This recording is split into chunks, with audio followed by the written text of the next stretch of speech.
আলাইকুম। আসলে কিছু ক্ষেত্রে অনাকাঙ্ক্ষিত কিছু ঘটনা ঘটে। তো সেটা হচ্ছে আমি যে কোয়েল পাখিগুলো নিয়ে এসেছিলাম, সেখানে ধারণা করেছিলাম যে 5% কোয়েল পাখি হয়তোবা পুরুষ হবে। কিন্তু দিন যাচ্ছে, বয়স বাড়তেছে এবং পুরুষ পাখির সংখ্যাও কিন্তু বেড়ে চলেছে। সেই হিসাবে আমি টোটাল হিসাব করলাম যে প্রায় 70 থেকে 80 পিস পুরুষ কোয়েল পাখি বের হয়েছে। তো আজকে আমি বাসার জন্য টোটাল এই তো 16 পিস কোয়েল জবাই করলাম। 1, 2, 3, 4, 5, 6, 7, 8, 9, 10, 11, 12, 13, 14, 15, 16। তো এবারে যে আমি যে ওয়েট পেয়েছি, এই 16টা কোয়েল পাখির ওজন হচ্ছে প্রায় 2.5 কেজির মতো।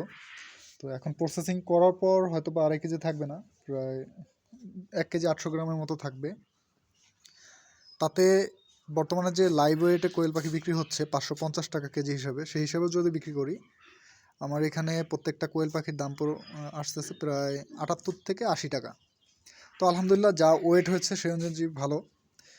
তো বাইরে থেকে যেহেতু মাংস কিনে খেতে হয়, তো বাইরের মাংস না কিনে আমি নিজেই বাসার জন্য রেখে দিলাম, ফ্রিজিং করে রেখে দেবো, যখন যেটা প্রয়োজন হবে তখন খাবো।